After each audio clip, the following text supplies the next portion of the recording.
Hello there and welcome back to another video. I hope you guys are doing really well, and I hope you guys are also staying safe, especially wherever you are, if you're in the UK, whatever. Just with these storms that are going on and like all the wind and stuff like that, I do hope that you guys are taking care of yourselves.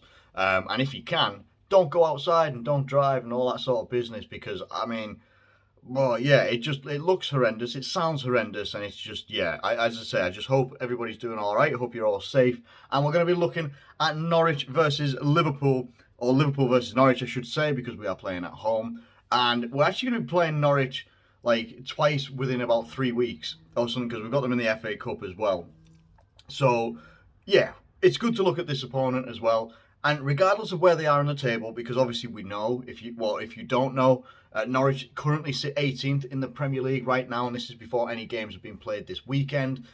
So anything could happen. They're not actually rooted to the bottom of the table these days. In fact, who is rooted to the bottom of the table? It's Burnley, and they're 4 points away from safety, with Newcastle just above them as well. We could take a quick look at their matches that they've had. There was actually a point in time where they'd actually won 3 in a row, and I think it was 2 Premier League games and an FA Cup game as well. They won against Everton, against Watford, and against Wolves. Since then, they've drawn against Crystal Palace and lost against Manchester City, which is one of them. Anybody can lose against Manchester City, even we can. It can happen to anybody. It's just one of those things, isn't it? They are now currently managed by Dean Smith, formerly of Aston Villa. And whenever I've watched Norwich, and I'll be honest, I've not seen Norwich a great deal recently, but they do seem to play a little bit differently. I'm used to them under Daniel Farke, and they would have the occasional victory, occasional good performance, and they used to be able to be a team that wanted to play attacking football with good passing and all that sort of business, but they didn't really have the quality. Excuse me. They didn't really have the quality to really pull that off for the quality of players that they had in the Premier League and do it effectively. Sort of looked like it was going to be a similar pattern this season as well. But Dean Smith might be able to change that one round. He's got some good results. They're not rooted to the bottom of the table. They're not far away from others that are above them as well, like Newcastle. I think they're 4 points away from them. Everton, they're like 5 points away from them. So it's not an impossible task. It's not like previous seasons that Norwich have been up, where it's just been like, you're going down within about like 10 match days and stuff like that as well. So yeah, it looks a bit more positive for them, and I don't think it's disrespectful to say that Norwich fans will be looking to win against Liverpool. If they got one against Liverpool, it would be a hell of a performance and a hell of a result for them, regardless of who the opposition was. But obviously, if we lost against Norwich, it would be devastating for us. It really would be devastating for us. We ourselves, I want to have a quick look and refresh over our, Jesus Christ, that looks good, over our recent matches. So in our last, how many games is that? In our last 9 games, according to SofaScore, we have won 8 of them and drawn 1 of them, which was against Arsenal in the Cup. And then we went and beat Arsenal anyway. These games have contained Shrewsbury, Arsenal, Brentford, Arsenal again, Crystal Palace, Cardiff, Leicester, Burnley, and Inter Milan. There's a good spread and selection of qualities of teams that we've faced there, and more often than not, we've actually come out on top at the moment. Now, obviously, the big news coming out from Jurgen Klopp as well at his press conference today was Diogo Jota will be out of action for Liverpool for quite a while. I'm anticipating it'll be quite a while. He says it again, he's not entirely sure on the extent of the injury that he's got, but when he says it's not ankle ligament damage, it's something to do with around the actual ligaments. So not the ligaments themselves, but something around them. Now, he hopes that he's going to be available to be able to play against Chelsea in the cup final that we've got coming up against those guys, but I would anticipate that Diogo Jota isn't going to be available before then. And in my mind, I'm preparing myself to be like, he's not going to be ready to play against Norwich either. That's just my opinion. That's just my thoughts and feelings on it as well. Now, I'm looking ahead just a little bit, just to see what we could possibly do in terms of match preparation. Now, I think we can go full strength in this game. I really do, because after this, we've got about a 4-day gap where we play Norwich tomorrow at 3 o'clock, And then 4 days later, we'll be playing against Leeds United on the 23rd. The game against Arsenal on the 26th has been cancelled because on the 27th, we'll be playing against Chelsea in the EFL Cup final. After that, on the 2nd of March, we'll be playing against Norwich again in the FA Cup, and then we come back against West Ham, and then it's on the 8th of March, we've got the Champions League and such like that as well. I fully expect us to go as full strength as we possibly can. Now, a predicted lineup from SofaScore here is Alisson in goal, Trent, Matip, Virgil van Dijk, Andy Robertson, Henderson, Fabinho, Thiago, Salah, Bobby Firmino and Luis Diaz. And to be honest with you, I can't really argue against it. Especially with the players that made substitute appearances against Inter Milan and also got substituted off against Inter Milan, being Fabinho as one of them as well. I'm all right with that blend. I'm all right with that blend of players being played, and I think that is a similar sort of lineup, if not the exact lineup that we could expect. I still stick with what I said in my review or thoughts after the Inter Milan game, in that I do believe that Luis Diaz does deserve to start over Sadio Mane. No disrespect to Sadio Mane, he's just not performing for Liverpool. He performed for Senegal, and that's absolutely great. That's fantastic, and what he did for them was absolutely brilliant, magnificent. But for Liverpool, which is obviously my main concern, he's not performing up to the heights that he can do. Whereas Luis Diaz looks like an absolute firecracker whenever he comes on the pitch. Whenever he's on the pitch for Liverpool, he just seems to set the pitch alight at the moment. Is it because he's brand new? Is it because he's younger? Is it because he's a bit more hungry? Who knows? Who knows what it might be? But I would go with Luis Diaz over Sadio Mane at this moment in time. I just would, because I think that Mane might actually perform a little bit better at the moment off the bench. That's just my personal opinion. Other options could be any of that front three. You could put Salah down the middle. You can put Sadio Mane on the right-hand side. Anyone that doesn't remember, only a couple of years ago, when Mane first turned up at Liverpool, he was actually primarily on the right-hand side and moved over to the left when Mohamed Salah was bought for Liverpool. So that could be an option. You could still have a front three of Mane, Salah and Luis Diaz, which would also be exciting to see.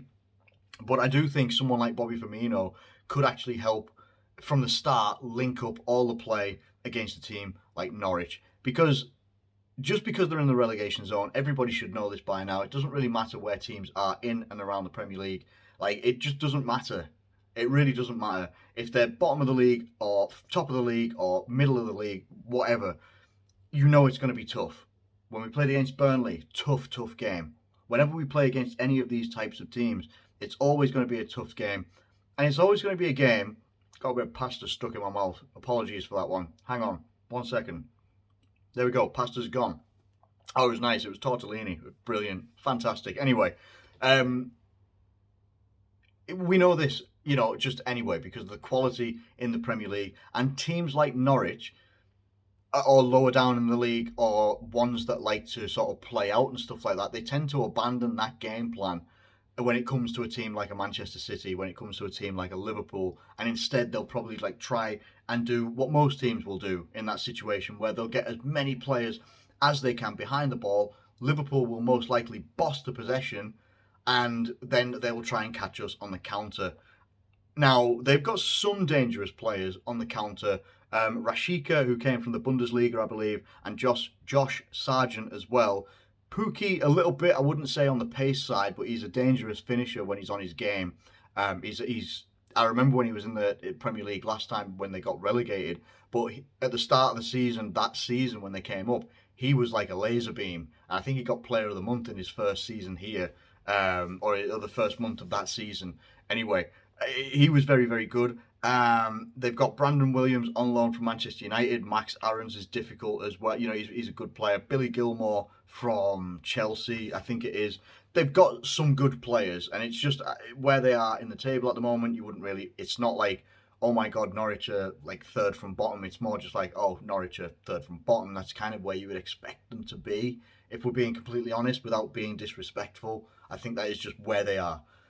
Norwich will just be looking, and I say Norwich fans will just be looking for a good performance. They'll be looking for their players to put up a fight, maybe score a goal or two. They'll be looking to catch us by surprise some way. They'll just be looking for something that they could celebrate. I think even if Norwich went into this game and Liverpool won the game 3-1, they would look at it as a positive, saying, well, we've scored against Liverpool, we've scored against a very, very good defence at the moment, which we have got a very good defence. Virgil van Dijk is, again, we keep saying it, I keep saying it anyway, or I keep thinking it, whether I've said it or not. As each week goes by, he seems to be getting better and better, back to his best that we remember him for, pre his injury last season. Like, he is just progressively getting better, and I think the epitome of that was his performance against Inter Milan midweek. Like, it was a brilliant performance, excellent performance by Virgil van Dijk. If anything, man of the match performance as well. It was that commanding as a defender. He was brilliant. He was exceptional to watch. And I still think that something like that will be possible. Obviously, even if it's with Matip and Virgil van Dijk, it doesn't really matter. So even if we were able, like, if he was fit and available, and I don't know whether he is, I think he might still be out. Or is he back? I'm not sure. And I'm talking about Joe Gomez. I think it'd be too soon. Maybe he starts getting a couple of substitute appearances here or there. But if he is back for Liverpool, I don't care who partners Virgil van Dijk. Because even if it was someone like, if we still had him, if it was Nat Phillips and Virgil van Dijk, I think that would actually be a hell of a partnership, to be fair. But anyway, regardless of that, that team lineup that we put out, there's barely, that sofa scorer put out, I don't think I would really change it so much. Maybe the only change people might make is to slot Harvey Elliott in somewhere. But I think he'd also benefit from a couple of bench appearances as well. But still, whether he starts or he's off the bench, he's such a dynamic player, it doesn't actually seem to matter. He's not one of those players where it's like he benefits more from starting or he benefits more from being on the bench. You tend to get, because of his age and his dynamism and his enthusiasm for everything as well. I'm not sure what it is. I'm not that skilled at like what is the factor of why he performs how he does. But it doesn't matter if he starts or if he's on the bench and he comes off or whatever. Harvey Elliott just is an absolute live wire and could be a good performer here when he off the bench or whatever Jurgen Klopp decides to do with his team. I'm excited for the game. I'm looking forward to the game, and I'm obviously hoping that we'll win the game, obviously, because if we do win the game, I don't want to look too far ahead and see. So Man City are playing Tottenham. That's going to be a pretty big game. Obviously, Tottenham will be looking to chase down top four, which is getting away from them a little bit when I look at the table there. And obviously, we want people to do us favours. That's pretty much it, if we're being completely honest. Like, we want to be there in and around Manchester City in case they do slip up. And if they do slip up and we manage to rack up the points and overtake them into first place, then hey, that's absolutely fantastic. That's what we dream of. That would be absolutely brilliant. I don't personally foresee Man City slipping up. I just don't see it. I think they've got too much quality in their team. And that's just how it is. It just is how it is. But for me, we need to be racking up the points against the teams that are lower down in the league. And maybe, I'm not saying we're going to go out there and win 6, 7, 8-0 or anything like that. I know Man United did against Southampton a year or two ago when they won 9-0 or something, whatever. That I'm not looking for that to happen. I just want us to move forward. If it's a 1-0, if it's a 3-0, if it's a 3-1, if it's whatever it might be, whatever that score might be at the end of it, I just want us to have the 3 points and to also come out there fairly unscathed as well. Because for the first time, like in a long time that I could remember, we had like a full squad that was uninjured practically, and then Diogo Jota gets his ankle, whatever's wrong with it, he gets that injured as well. So for this one, I'm thinking it's going to be all-out action from Liverpool. I think that Liverpool will be the ones that control the possession. I think that Norwich will be the ones that, they're looking to catch us on the counter. They'll be looking to soak up the pressure and release those quick players like Sargent and I think especially like Rashika as well. Or even if they can get someone like Max Aarons to move forward as well. I think they could be dangerous in some ways. Definitely do. Just like any Premier League team as well. But I would be fully expecting Liverpool to go out there and win this game. And I'm going to go, because I think we've been on quite a good trend. I just want to double check this as well, actually. We've been on quite a good trend where, like our last 3 games, we haven't conceded a goal. We conceded one against Cardiff, one against Palace. And then the last one was against Shrewsbury as well. We've not really been conceding too many goals. The one that we conceded the most in was, oh God, what was it? Leicester, EFL. Oh, yeah, we won on penalties in that game as well. But we seem to be, like, this defence is getting itself together at the moment as well. So I'm hoping that we can go out there, get a clean sheet. I'm thinking in my head, I've got three in my head, so I'm saying I think it's going to be a 3-0 victory for Liverpool, and I hope that we get it. I just hope that we get the victory as well, because it's vital for us moving forward in the league as well, and staying as close as we can, or closing that gap as much as we can to Manchester City. Anyway, thank you ever so much for watching this video. Please do feel free to get your thoughts and comments down in the comment section below. But for now, I'm going to get out of here. As I said before at the start of the video, this weather is meant to be getting worse at some point. This is meant to just be the start of it. It's not the eye of the storm in any way at the moment. It's meant to get worse. Please do take care of yourselves. I think there have been a couple, maybe 1 or 2 deaths that have already been confirmed because of this current windstorm and stuff like that we've had. I genuinely hope that nothing happens to anybody, and I just really hope that you guys can take care of yourselves as well and look after yourselves. All right. Anyway, thank you ever so much for watching. Please do feel free to like this video and subscribe if you're new around here. But for now, I'm going to get out of here. Take care, and I'll catch you guys later.